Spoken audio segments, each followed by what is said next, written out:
আসসালামু আলাইকুম। আজকের ক্লাস আমরা গড় নির্ণয়ের একটি অঙ্ক সমাধান করব। এখানে আমরা একটি গড় নির্ণয়ের অঙ্ক নিয়েছি। অঙ্কটি দেখতে জটিল মনে হলেও অঙ্কের সমাধান কিন্তু অনেক সহজ। শুধু আমাদের গড় নির্ণয়ের সূত্রটা জানতে হবে। তো আমরা এই গড় নির্ণয়ের সূত্রের মাধ্যমে এই অঙ্কটি সমাধান করব। তোমাদের গড় নির্ণয়ের সূত্রে বলা আছে যে সংখ্যাগুলোর যোগফল, এখানে যে সংখ্যাগুলো গড় বের করতে বলছে এই সংখ্যাগুলোর যোগফল ভাগ হচ্ছে মোট সংখ্যা, যে কয়টা সংখ্যা দেওয়া আছে সেই সংখ্যা। তো আমরা সূত্র দিয়ে অঙ্কটি সমাধান করি। আমরা লিখতে পারি গড় সমান সমান সংখ্যাগুলোর যোগফল। তাহলে সংখ্যাগুলোর যোগফল বলতে এখানে যে সংখ্যাগুলো আছে সেই সংখ্যাগুলো আমরা যোগ করব। আমরা লিখি 1/2 যোগ 5/6 যোগ 3/4 যোগ হচ্ছে 5/12। সংখ্যাগুলো যোগ করলাম। এখন ডিভাইড বাই মোট সংখ্যা। তাহলে আমরা এখানে মোট কয়টা সংখ্যা আছে সেই সংখ্যা লিখবো, 1 2 3 4টা। আমরা লিখবো 4।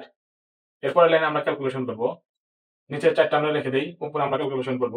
তো আমরা উপরে এই নিচের হরগুলোর লসাগু করব। তো হরগুলোর লসাগু করে আসতেছে হচ্ছে 12। হরগুলোর লসাগু আসতেছে 12। তো আমরা এই 12-র সাথে এখন এই 2 দ্বারা 12কে ভাগ করব, হর দ্বারা 12কে ভাগ করব, লসাগুকে ভাগ করব। ভাগ করার পর যে ভাগফলটা আসবে লবের সাথে আবার গুণ করব। তো আমরা এখানে এই 2 দিয়ে 12কে ভাগ করব। 2 দিয়ে 12কে ভাগ করলে পাবো হচ্ছে 6। 6 দিয়ে আবার উপরে লব একের সাথে গুণ করব, তাহলে পাবো হচ্ছে 6 × 6 যোগ এই 6 দ্বারা এই 12কে ভাগ করব। 6 দ্বারা 12কে ভাগ করলে পাবো হচ্ছে 2। 2 এর সাথে 2 দিয়ে আবার 5কে গুণ করব, তাহলে পাবো 10 যোগ এই 4 দ্বারা 12কে ভাগ করব, পাবো হচ্ছে 3। 3 × 4 = 12। এই 3 দ্বারা আবার 3কে গুণ করব, পাবো হচ্ছে 9 যোগ 12 দ্বারা 12কে ভাগ করলে পাবো হচ্ছে 1। 1 দিয়ে 5কে গুণ করলে পাবো 5।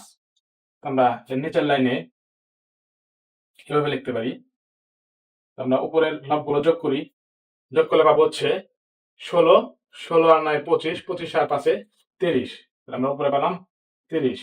তো আমরা এর পরের লাইনে এভাবে লিখবো, যেহেতু 4টাকে আমরা উল্টাই দিব, তাহলে নিচে 1 আছে, তাহলে উপরে 1 চলে যাবে, এর নিচে আসবে 4। তো এরপরে লাইন আমরা এই 12 দিয়ে 4কে গুণ করবো, পাবো হচ্ছে 48। 30 দিয়ে 1কে গুণ করলে পাবো হচ্ছে 30। তো কাটাকাটি করলে পাবো হচ্ছে, যে 6 দিয়ে কাটাকাটি করি পাবো হচ্ছে 5 6 30, 6 8 48।